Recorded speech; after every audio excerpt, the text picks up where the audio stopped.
Welcome to Ignite Success. I'm your host, Snowden McFall, 25-year professional speaker, 6-time author, and coach.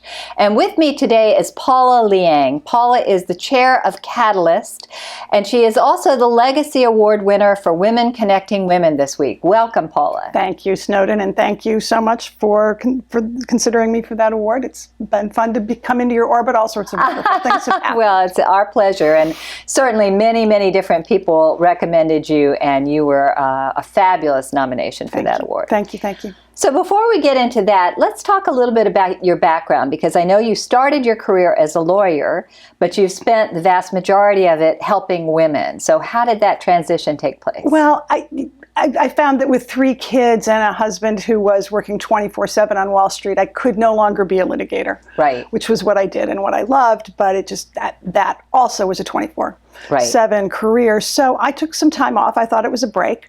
And it ended up being a long one, and I'm no longer licensed anywhere to practice law, but I did find that my skills were transferable into philanthropy. And you know, I have a son but I have 2 girls, and also, you know, that women and girls has always been an area that spoke to me.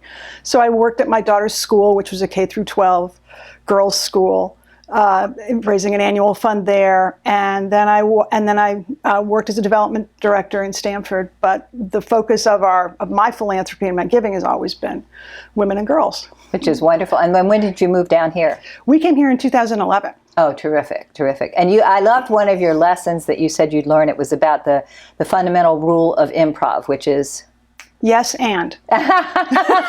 Meaning? Well, and I learned it from Tina Fey, who was a graduation speaker at my daughter's school. Oh, that's wonderful. You always, when somebody starts something, you don't contradict them. You say yes, and then you can add your own element. And that's come to be very important in philanthropy, that we, you know, listen to the folks who the grants are being made to, listen to what their thoughts are, and then maybe add, but go with the first idea that came in the room and see what else you can add to it. And it's very important in women's collective philanthropy, which is what I've done since I got here with the Women's Giving Alliance. Right. There's so many different voices in the room, and they all deserve to be heard.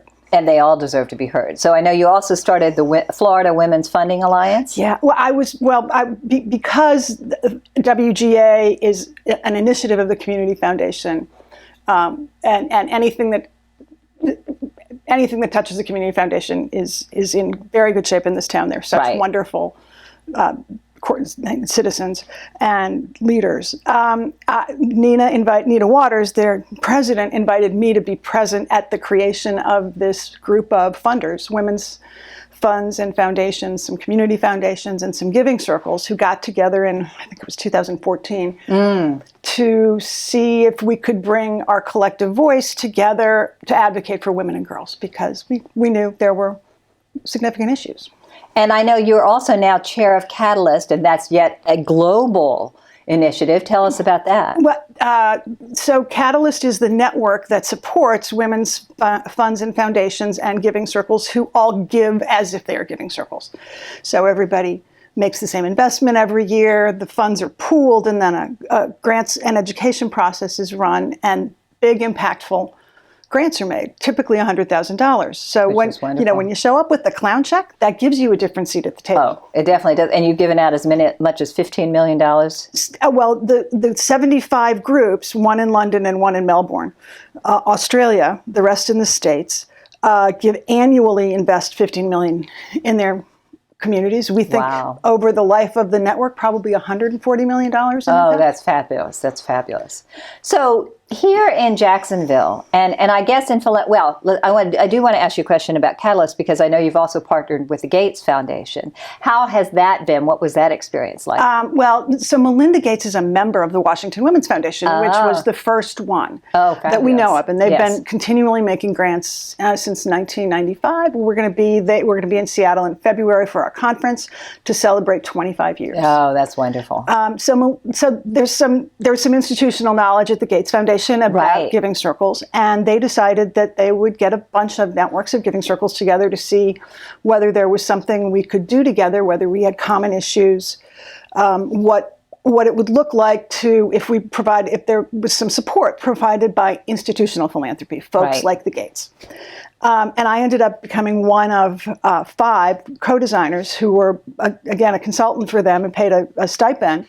But they funded a year-long process, along with many others, including Dolores Weaver, one of our founders. She was one of the funders of this work, too, to see if we could come together to provide a blueprint for infrastructure support for the whole movement, because the movement is 70% women, but there are other folks out there who are doing the same kind of work. There's a Latino Community Foundation out in California, and Community Investment Network organizes the African American giving circles, and Amplifier does circles that are based on Jewish values. So there's a lot of different kinds of ways of doing this. Wonderful. So it's very diverse, which is great, which is terrific. It's and the whole point of the project is to diversify and democratize philanthropy. Which is wonderful. Yeah. So what advice would you give to women, particularly young women who are starting to think, I know that there have been more and more who've joined WGA, but particularly young women who are wondering how best to do philanthropy, how best to serve, how best to participate?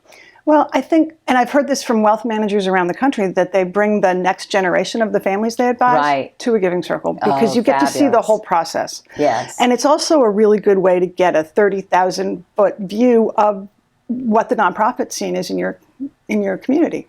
You know, I learned about Hubbard House and sat on their board. Right, you were board president. Yes. And I learned that through the process of the grant making we were doing at Women's Giving Alliance. So it's a really great way to plug in. And there are groups available across a lot of different investment points and sets of values. And we hope within 6 months or a year, we're going to have a directory of them. Oh, that would be terrific. That would help people to find a way to plug in. And, you know, lots of folks start them, and that's also good, but you can also sometimes join one in process and not have to do all the heavy lifting. Well, congratulations so much. You've made such a significant impact on our community. That's why you're getting the Legacy Award. We appreciate all that you do, and please continue to do your great work. Thanks. Thanks for being with us. Thanks a lot, Snowden.